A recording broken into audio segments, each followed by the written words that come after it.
There are 78 total residential units. You heard Mr. Tuvell tell you that there are market rate townhouse units. Those are the buildings that we have labeled buildings 1, 2, and 3 through 12.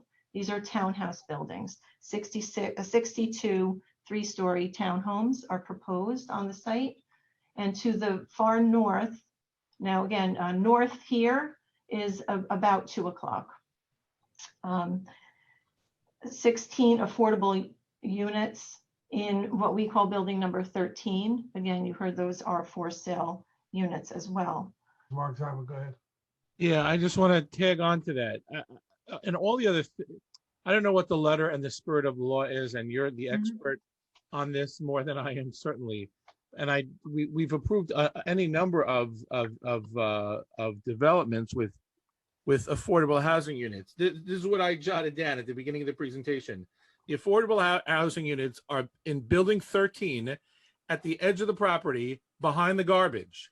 It just says, I'm sure to the letter of the law you're complying, but to the spirit of the law of including the affordable houses in the greater development, it seems to me that, you know, you're really shoving them in literally behind the garbage in the corner. In the other buildings that I recollect approving, whether it was the Verizon Teaneck Road thing or Avalon Bay, there was no way for an outsider to come in to say, that's where the poor people live.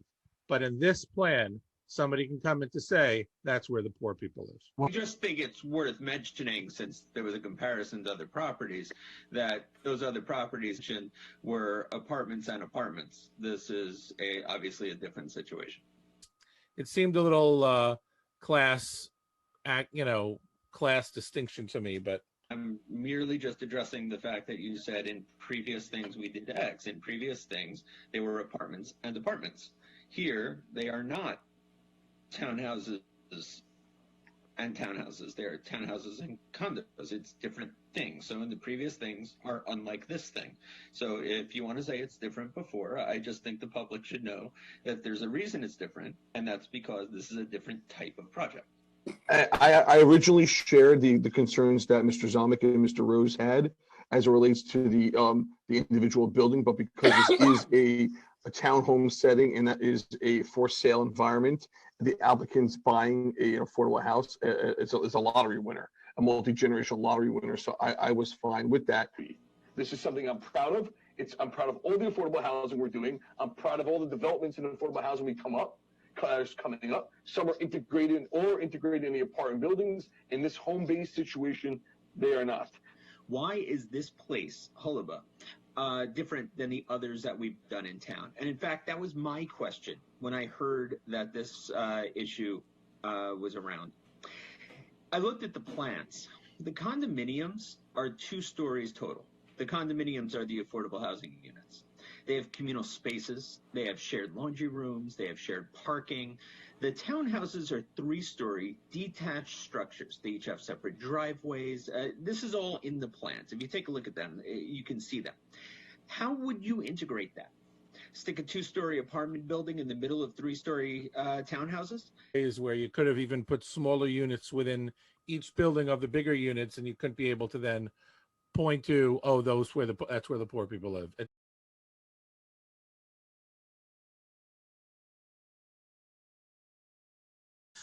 We took the multifamily building that was part of the project initially.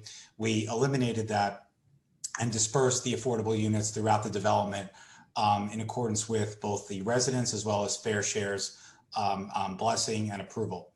You heard Mr. Tuvell tell you it's still the same number of units, 78 units, 62 of which are market rate and 16 affordable units.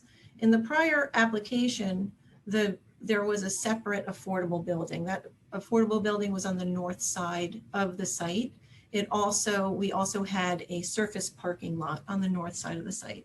And so what's changed is we've integrated the affordable units into the rows of these buildings. I also want to note that the units are going to be the affordable units will be almost entirely indistinguishable from the market rate units, in the sense that those units will have the same exterior building materials and finishes as the market rate units, the most significant visual difference for the units will be rather than having 2-car garages, each affordable unit will have a 1-car garage.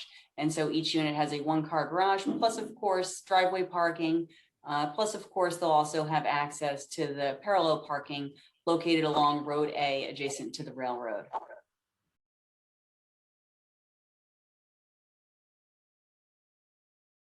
If someone has an objection to what the planning board is doing, the proper remedy for them is to file a complaint in Superior Court to challenge. Appeals go to the Superior Court, not to the council. And if anyone has an issue or thinks that the wrong thing was done, they can go to the Superior Court.